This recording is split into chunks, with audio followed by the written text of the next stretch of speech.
mag mata bàccum réew.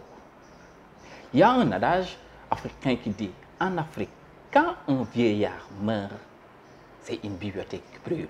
Juste pour vous montrer l'importance de la sagesse.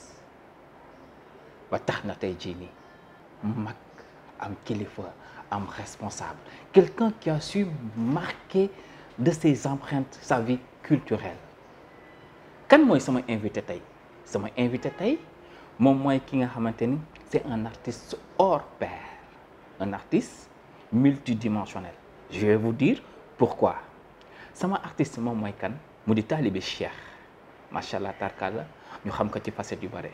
kan mooy sama artiste tey sama artiste tey ma nga dëkk benn dëkk ñaari gaar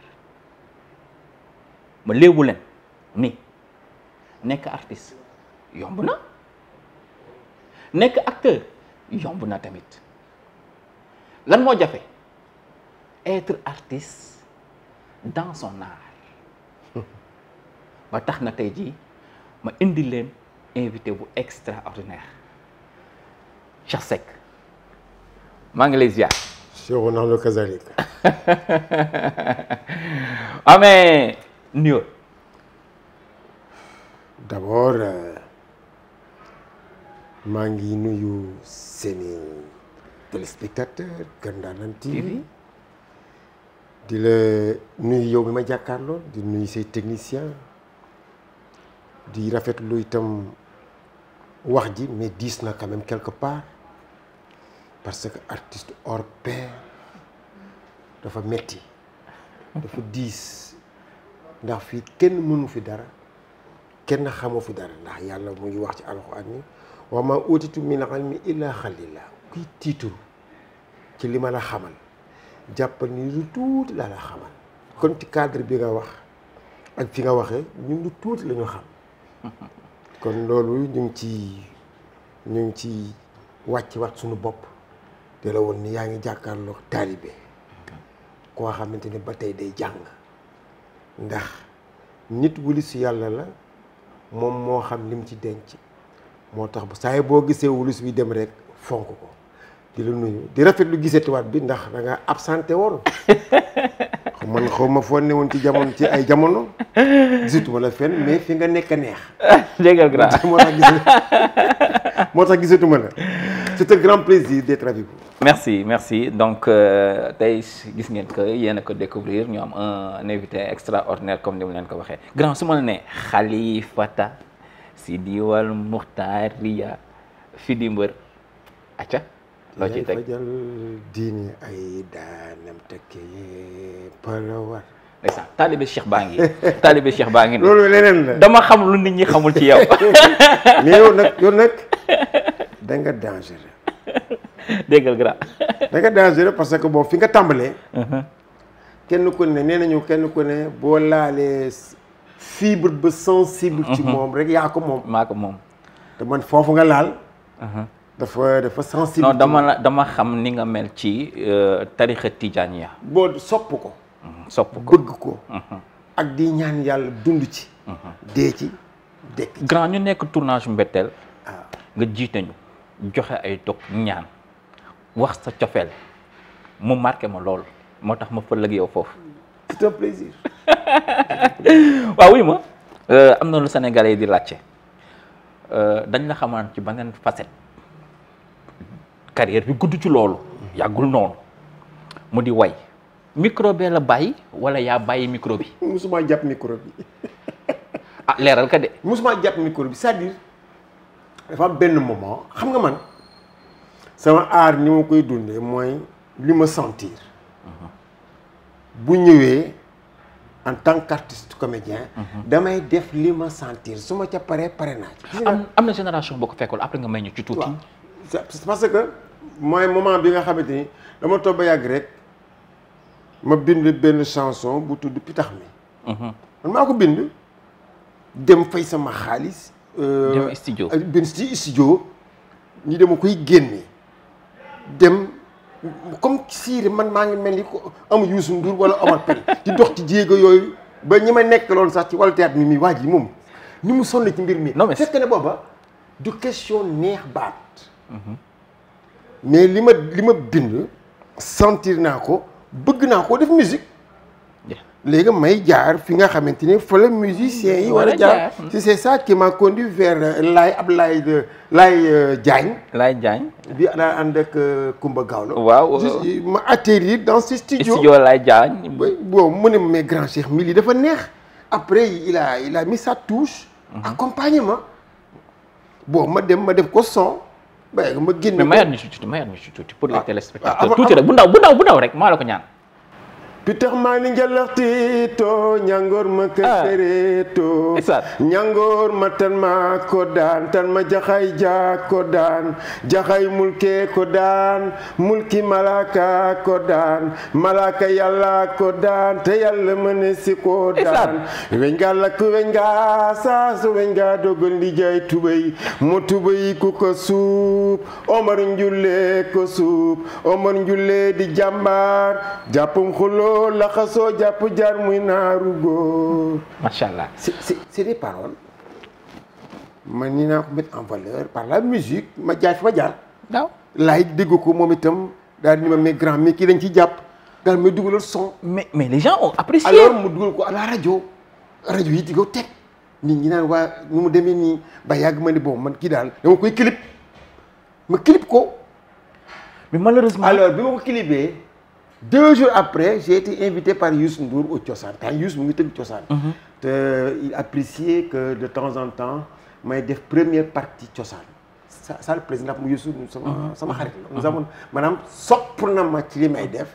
sopp naa ko ci li muy def. alors mu ñëw mu ne mais grand Cheikh gis naa sa benn clip mais yow ma ne ko non Youssou man woyuma de ndax damaa neex baat man daal damaa def li ma sentir mu non yow du question neex baat mais la nga wax. mu am solo mais c'est bien falaa ko ni coupe arrêté falaa ko arrêté defaatuma leneen par rapport à ça. parce que li tax ma ñëw boobu moment boobu loolu laa sentir. li tax ma ñëw si génération bu bees bi nii xale yi juddu 2000 ak yooyu xamuñu loolu touche particulière boobu. dañ lay gis ci à travers les téléfilms gis potentialité bi nii parce que dinaa ci ñëwaat ci biir dinaa ci xuus jàll. mais li nit ñi dafa am ñoo xam ne dañ doon xaaraat laneen lu ci topp pourquoi amoo tëb frein. du continuer. non c'est pas une carrière. sensation la woon c'est pas une carrière musicale. d'accord foofu la ñuy yam ci foofu noonu nii ba tax na damay dugg ci sama beneen question. au moins Cheikh Seck tey jii nii boo ko doon résumé c'est combien d'années d'expérience depuis carrière am ba fii ñu toll nii en 2021. 35 à 40. 35 à 40 gis ngeen 35 à 40 ans c'est toute une vie ku fi judd tey jii nii nga xool léegi nii ba léegi nii am na fi nekk na fi kilifa war na fi mën na fi am soxna wala tey jii boo na kii donc adduna la dund la. tey jii nii boo doon def bilan bi. très positif. très positif. nit ki bu santul yàlla. wala boo santul nit ñi. doo sant yàlla. ma carrière n'a pas été une carrière de solo. dafa am benn moment parce que moi j'étais enseignant de profession. jàngale moo nekkoon sama métier. ba ni ma jëlee sama retraite. mais durant ma carrière d'enseignant. ak lecture bi ma defoon Thiès mu nekk un creuset de la culture. toog benn moment mu nelaw. ma ne bon il faut que ma réveiller affaire bi. par la grâce de Dieu. ma cay dox pendant presque une dizaine d'années. au niveau booba jamono jooju benn télé moo fi ne mooy la RTS. may jaabante Thiès Dakar demoon nañ ba yaakaar sama RTS lay liggéeyee. tellement que j'étais fréquent là-bas rien que pour yóbbu fa scénario rien que pour def spectacle ànd ak xale yi. avec ñoom Cheikh Sadbou Gueye donc ñoo fa nekkoon génération yooyu di Babacar Diagne en tant que directeur tout ça là. parce que gis naa production yi parce que ñun loolu moo ñu dugal. ñun yéen a ñu incité ñu dugg ci théâtre. vous êtes nos aînés. ma dugg ci ma koy xeex ba yàlla dogal Amadou Fall réalisateur. am benn adaptation bu waroon def muy le revenant wàllu waa àllaaxira. mais loolu moom ma gën a dugal RTS. tegal foofu. baaraam baaraam. waaw entendre dama koy xaaral ma ñëw voilà seetlul tuuti. kon naan bon appétit am problème. léegi grand fi ñu toll nii on parle dañuy wax nekk naan Sénégal actuellement moom mooy leader dans la sous-région ci wàllum téléfilm. yow selon toi ndax c'est avéré donc tey jii nii théâtre sénégalais ban observation nga ci am ba tax yaakaar nga loolu yow en tant que aîné. leader c'est un point d'interrogation. parce qu'il reste beaucoup à faire. par rapport à l'internationalisation de nos produits. parce que boo xoolee au niveau de Nigeria. dañ noo raw. raw ci fan. waaw parce que ñoom seen produit est très international. ñun sax dañu koy consommer. mais est-ce que au Nigeria ñu ngi consommer ñun suñuy produits. mais si commencé nañu. waaw mais kon nous sommes deuxième. nous sommes troisième. man suñu waxee. non attends excuse-moi ma continuer. il faut que ma layal li ma la wax. ñoom dañoo xaw a raw. ñun ñu ngi doog a conscient que ni. suñuy produits daawul passé Sandaga ak Colobane. parce que on a trop fait de produits. mais en wolof en langue nationale. on n'a jamais tenté faire des produits par exemple en français pour que le produit soit exportable. mais léegi sax ñu ngi koy góorgóorlu di ko def di ko sous-titrer. c'est-à-dire ñu ngi bëgg a muus. mais donc moo tax ma le retard boobu ñu on n'est pas leader non mais on se réveille. on est au temps du réveil. pour que nos produits soient exportables pour que nit ñi xam sénégalais yi par rapport à nos cultures par rapport à nos valeurs voilà ce que nous leur proposons. mais ma foog ni tey jii nii par exemple comme tey structure audiovisuelle yu mag yi nga xam te ne tey jii ñi ngi tiim Sénégal ñi ngi tiim wax ma ñëw dugal carrément par exemple tey jii on parle de Canal donc Côte Ouest ñëw na bon il paraît que Netflix aussi tamit mi ngi waaj a ñëw donc tey jii su ñu amee loolu Sénégal am loolu par rapport ak sous-région bi ba waa Côte Ouest basé en Côte d'Ivoire ñëw di jënd ci suñu ay produits c'est parce que en fait ñun am nañu qualité. man en tant que technicien donc xam naa que ni ñun produits yi ñuy génnee même bu fekkee ne suñu artistes dañuy des mais boo xoolee qualitativement par rapport ak tey ji benn film nigérian nga xool waxuma scénario bi rek mais nga xool di nga xam ni carrément que ni qualitativement sur le plan image ak réalisation bokkuñu ñoo leen raw. Cheikh, je ne dis pas que ce que nous faisons est en deçà de ce que nous voyons à l'extérieur. Attention, nous ne sommes pas leaders, mais ce que nous faisons est bon. On a amélioré. Absolument. On a amélioré ce que nous faisions davantage. Cela veut dire quoi? boo xoolee actuellement sur le plan technique. suñu téléfilm yi. ku ñëwul ci fi mu toll da ngay jël ndaare kenn dootu la xool. parce que nit ñi léegi qualité la ñuy xool ils ont besoin de la qualité. Absolument. par rapport à la technique par rapport au scénario par rapport à l'interprétation des rôles. Parlons scénario.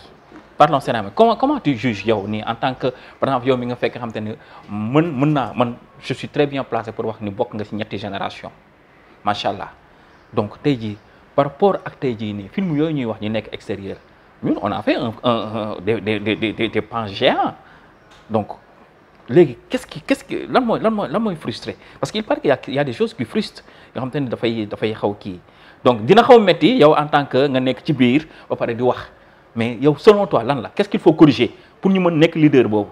bon tu sais dëkk bu ne réew mu ne. dafa am ses valeurs et sa culture. nga dem France yàgg naa ko wax. c'est la 3e ou 4e fois ma koy wax. dem naa France pour la première fois sama voyage. ma ànd ak ki ma àndal ci yoonu di doxantu. gis tubaab yi di fóonante ci mbedd yi. ma leen di xool ba daanu ci trottoir yi. parce que. miinu ma loolu. waa ji ne ma seet kan dem yii ngay xool ni ñii lii mooy seen culture. ci place publique yi ñuy fóonante. da ngay dox ba yàgg ànd ak sa coro daal koy xëcc daal koy fu ngeen avancé. waaye defal loolu Sandaga.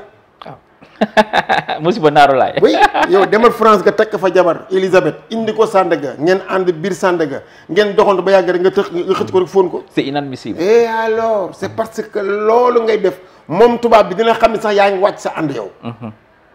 tubaab bi même bu koy def sax elle n'est pas dans sa peau ndax xam ne yaa ngi koy def looloo xam ni fii du defukaay bi. yow yaa bëgg tu as singé. kon donc on doit corriger en fait l'aspect des mœurs. oui am na loo xam ne moom mënu ko.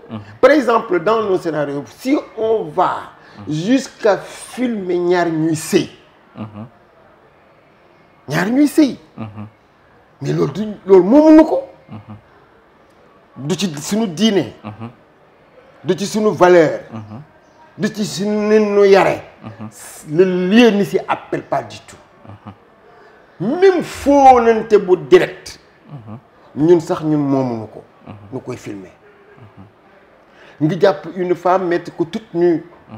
mu nekk avec une femme loolu moomuñu ko mais soo ko demee am na ay pays waxuma France sax de mais dans ces pays de la sous-région. dañ la koy nangul. ñoom dañ koy nangu. c'est pas un problème ça passe comme ça parce que ñoom excuse-moi parce que c'est ça. mais ñun sénégalais. mais junj doy na borom xel. loolu la ñuy doxee. suñu culture. junj doy na borom xel da cee bokk. absolument. on n'est pas obligé d'aller jusqu'au fond des choses. on n'est pas obligé d'aller jusqu'au fond des choses donc loolu moom mooy propos Cheikh Seck à travers cette question ba tax na tey jii damay ñëwaat am lu nga xamante ne daf maa ñor trop à quand le grand retour. retour de qui. waaw.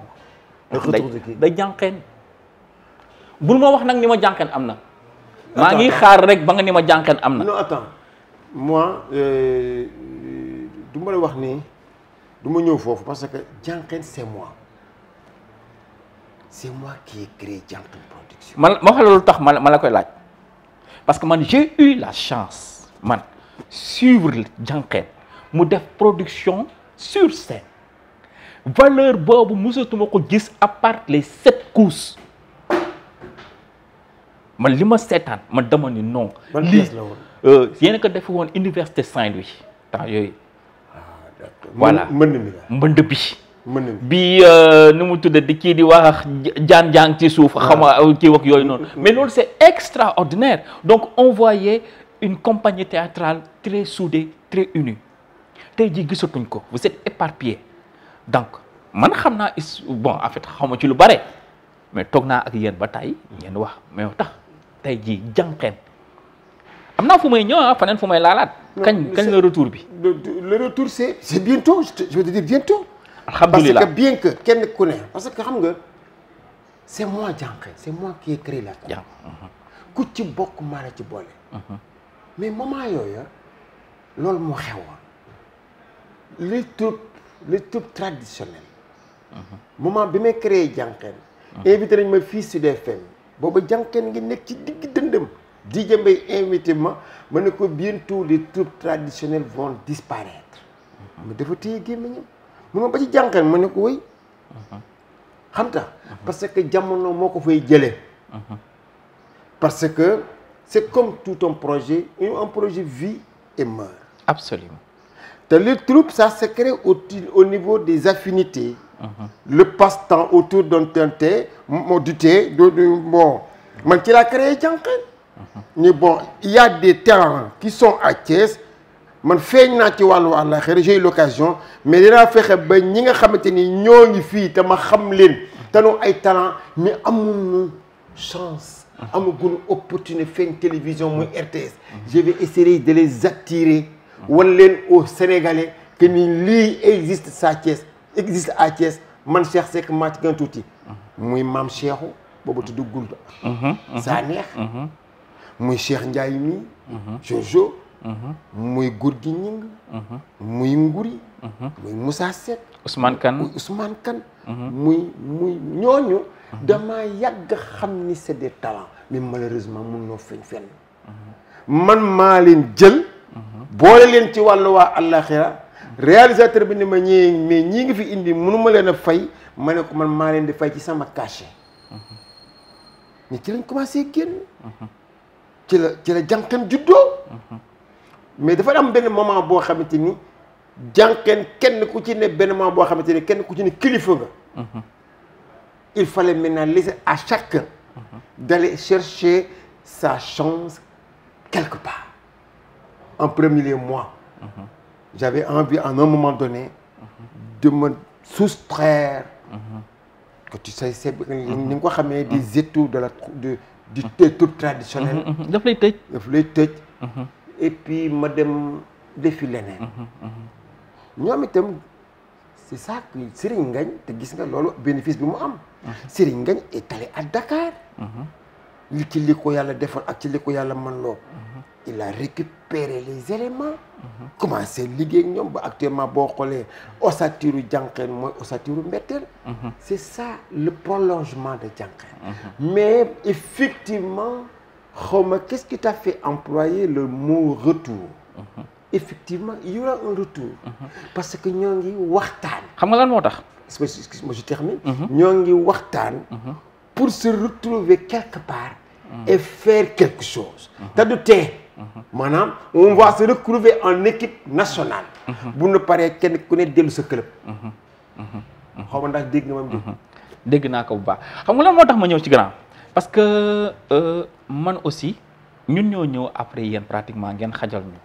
mais ñun bi ñuy ñëw di leen seetaan dafa am troupe leader yu fi nekkoon à savoir Daaray Kocc Saint-Louis jamonoy tey baara yu ko ñëw donc après ñun moment bii ni ñëw c'est un moment très difficile ngeen il n'était pas évident ngeen ñëw nekk outsider oui ngeen ñëw nekk outsider marqué par vos empreintes ba pare yéen a fi jëkk pendant 15 ans pendant 15 ans maanaam fekk benn trio bu fi nekkoon ngeen ñëw imposer seen bopp mu marqué sénégalais yëpp man xam naa ci dara parce que comme ni nga ko waxoon benn télé moo fi doon am mu doon génn mardi ñëpp war seetaan télé mardi ñuy toog di ko xaar donc tey jii su fekkee ne troupe yooyu yëpp maanaam tey jii amul seen histoire maanaam pratiquement jeex na bon je suis pas placé pour di ko confirme waaw bien sûr pratiquement tey jii toute cette troupe traditionnelle foo leen déggati dégg too leen fenn jamono tey moo jëkk naax saay donc Daaray Kocc ñëw après gis nga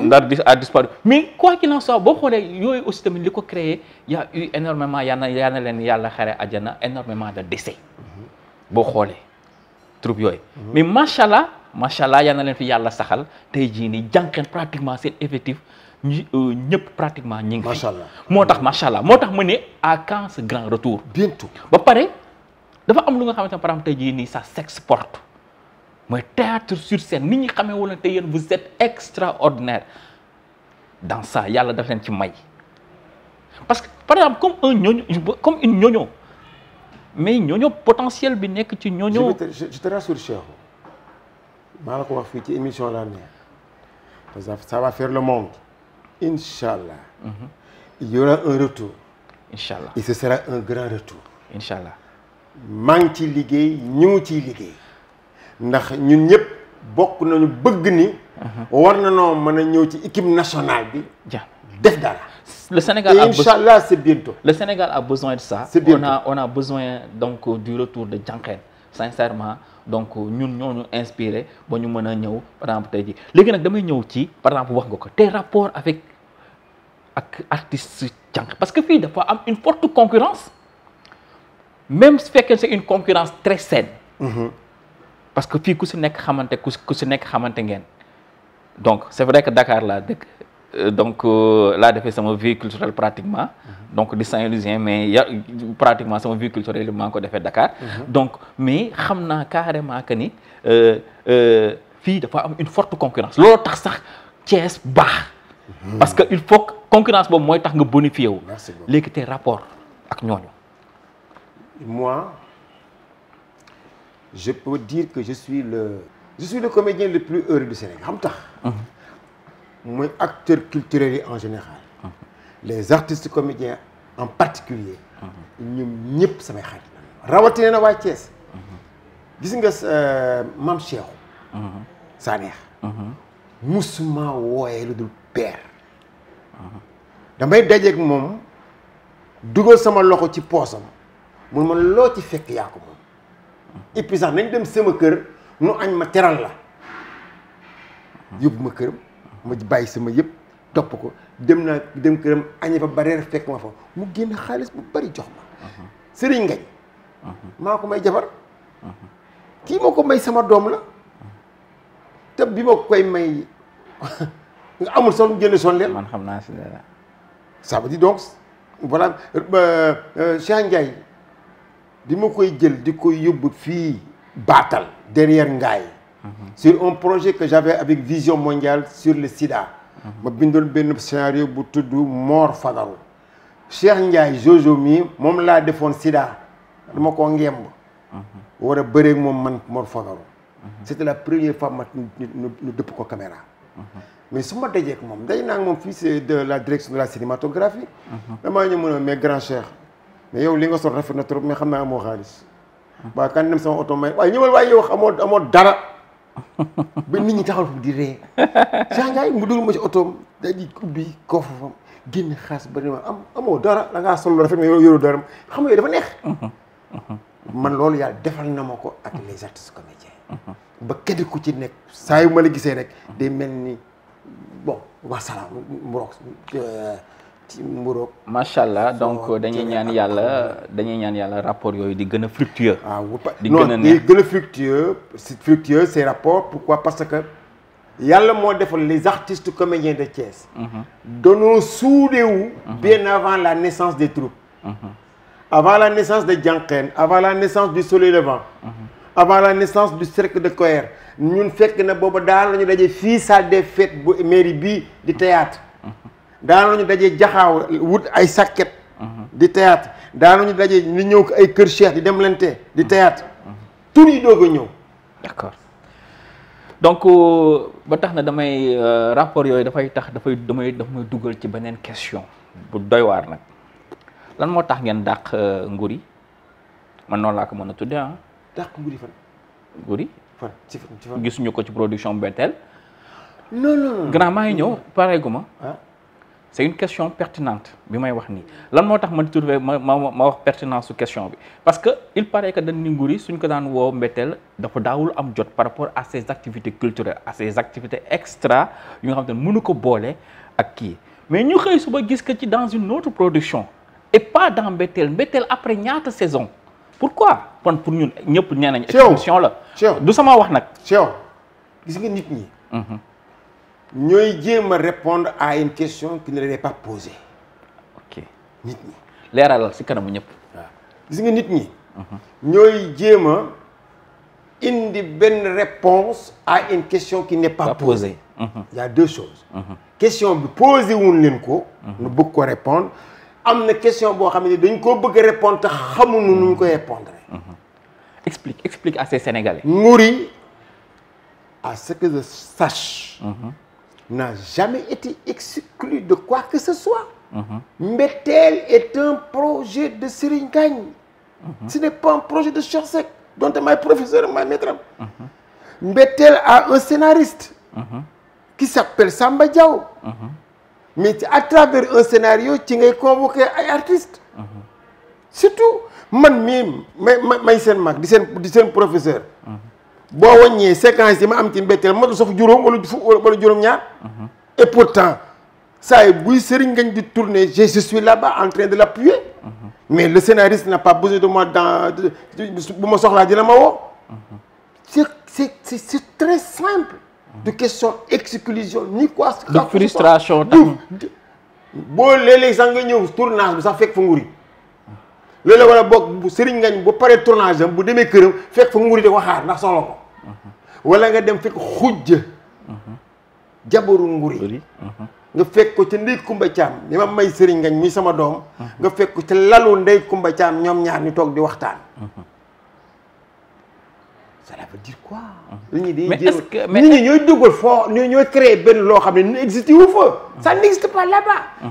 chez nous y a pas ça y a pas de frustration y a pas de dugal y a pas de génne y a pas d'exclusion. existe. mais Ngoury dafa neex Sénégalais dañ ko bëgg. ah non attends Cheikh nag Cheikh Seck lu mu neex Ngoury lu mu neex Modou Pousse lu mu neex su sëñ bii bindee scénario te sentiru ko ci bokkul ci projet cela ne veut pas dire que neexu.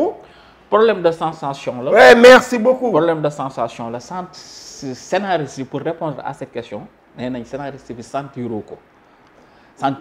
Non, attends, là, je te coupe. Ne me fais pas dire des choses que je n'ai pas dit. Je n'ai pas dit qu'il l'a pas senti. J'ai dit dans un cadre général. Non, je parle. Attends, Cheikh. ci télé lañ nekk. waxin la. néew ma scénariste bi sentirul Ngoury. déedéet parce que tu m'as posé question directement, tu as prononcé un nom. dama ne dans un cadre général.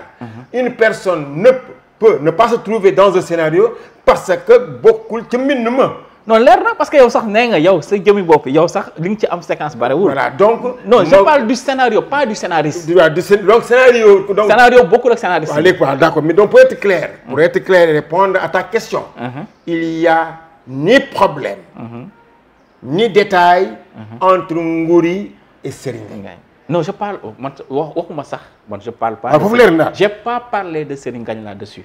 j'ai de parlé de la question bi moo indi loolu. ah ok.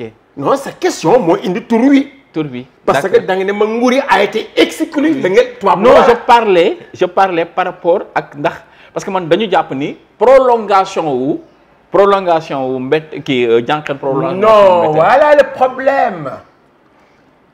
Mbettel le projet de Mbettel avec Serigne Ngagne qui est le promoteur ce n'est pas la prolongation de jànqeen. d'accord. Serigne Ngagne a puisé. dans jànqeen des éléments yoo xam ne soxla na leen.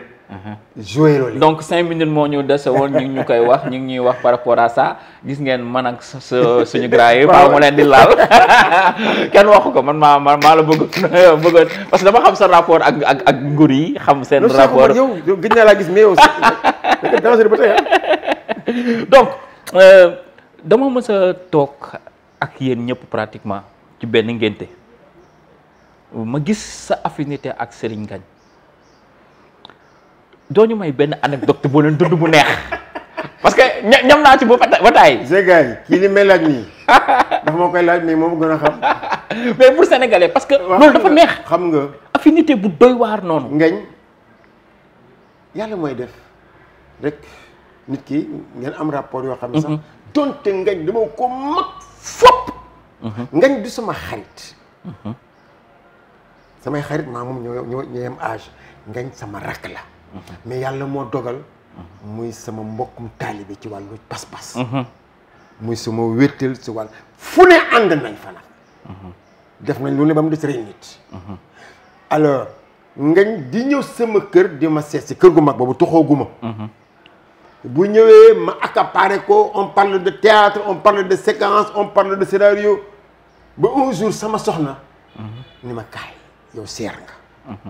Ngagne mii bu ñëw tey ci kër gi seet si wala Ndeye Kumba Caam lay seet ndeket Ngagne day doxaan si man xaw ma ci daal man ne ko Ngagne day doxaan Ndeye Kumba Caam te Ndeye Kumba Caam ki muy doxaan si ki muy labat si pour être plus ki muy labat si bi sama soxna di sëy si moom la indaale moo nekkoon topp bi toppoo xam nga kon il était très jeune waaw waaw bien sûr ma ne ko Ndeye Kumba Caam lay seet si man lu ma ca xam bu Ngagne ñëwee ma fexe ma léegi xam naa li xew. ma fexe ba dérobé wu bàyyi ko. un jour ma fekk ko mu toog ci néeg bi mook soxnaam mook kii nekk soxnaam tey. ma ne ko ah yow ndekete da ngay doxaan si ñoom ñëpp nu daan boobu sama kër gii ma dëkk tey fondement la. ndeysaan. ma ne ko Ngagne kaay gunge ma woon la li may liggéey nu dem ci fondement bi ñu toog ci benn brique. ma ne ko dimanche bii di ñëw. naa la may Ndeye Kumba Caam.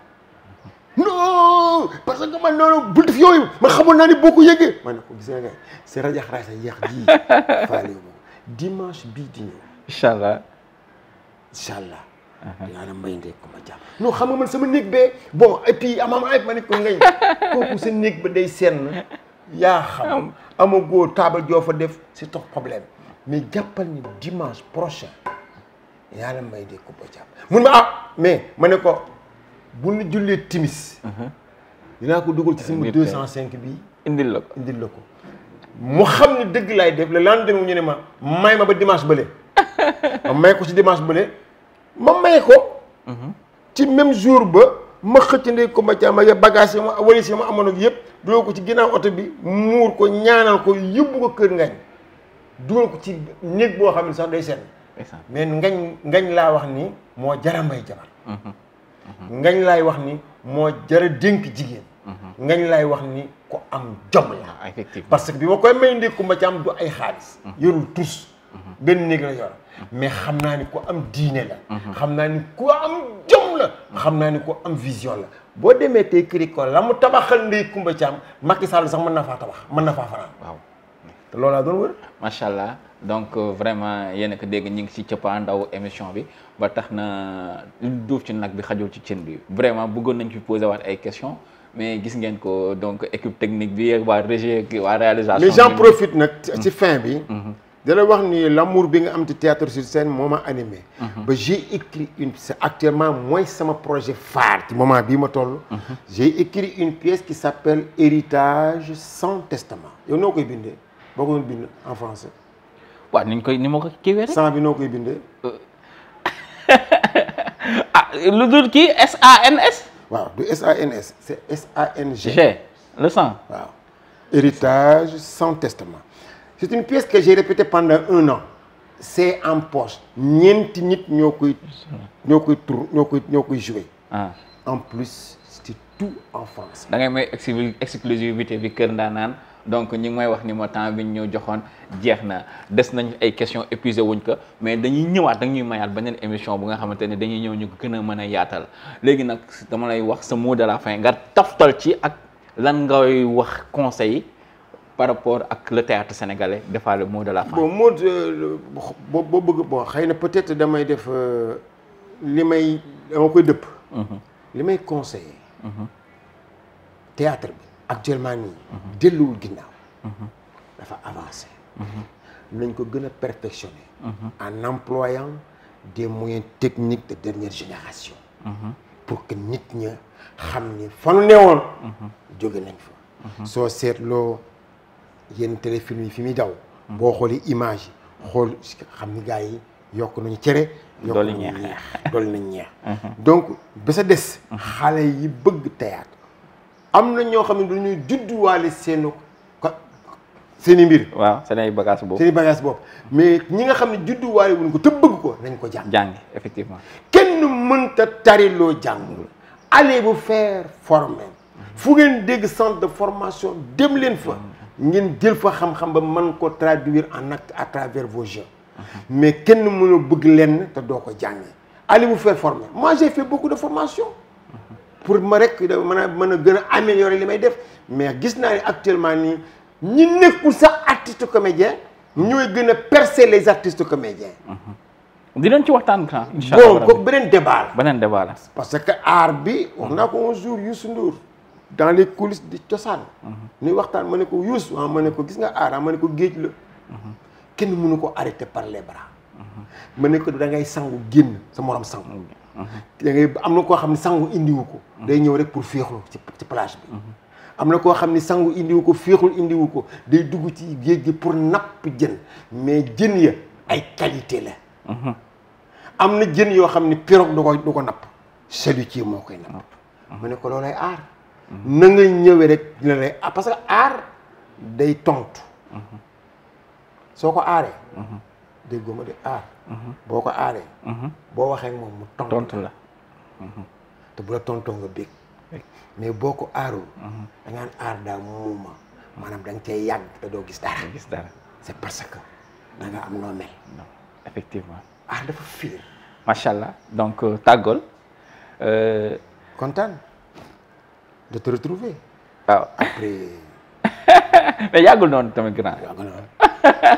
ndax yow dama yàgg a xam sa bëgg-bëgg ci wàllu aar waaw général dama yàgg a xam sa bëgg-bëgg ci wàllu théâtre ensuite da nga am xam-xam ci lii ngay def nii defantuwoo ko xëy na peut-être on ne te retrouve pas sur les planches mais luñ ca xam rek xam nga ko donc c'est un plaisir de te retrouver ensuite me retrouver aussi à travers Kër Ndaanaan TV.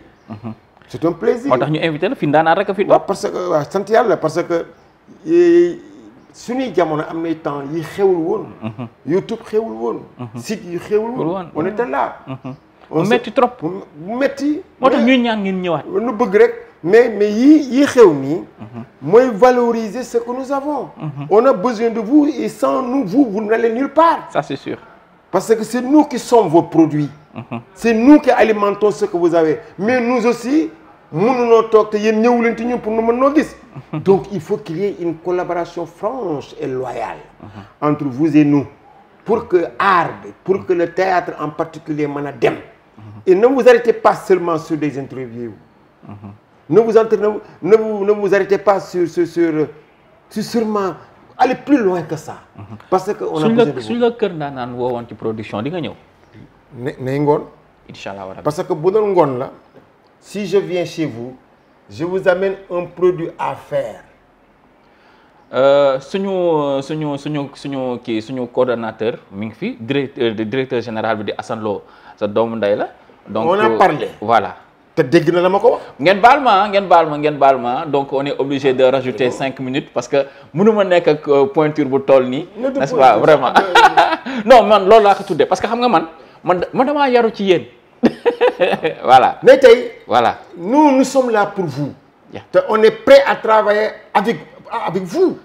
Pour vous donner ce que nous avons parce que man actuellement au moment où je te parle tout de suite nii maa ngi 5 scénarios yoo xamante ni c'est sama biir sac. maa ko bind maa ko moom. jeex na tàkk donc tey jii loolu la ñu amoon comme thématique ci entretien avec un ndaanaan mais un ndaanaan hors classe. ndaanaan toog nag ndaanaan. Cheikh Seck donc du ñu def lu dul remercier déjà waa kër gi Chams vraiment gis ngeen teraanga yi ñu defal vraiment ñu ngi ci biir locaux yi donc mention spéciale à vous waa Chams donc aussi mention spéciale ak. xam Chams moom nag nga may ma tuuti rek. parce que Baye Serigne. ñun moom kër gi. doomu Thiès la est-ce que xam nga Baye Serigne yi mu daan concours yi naa def danse nu tuuti sax.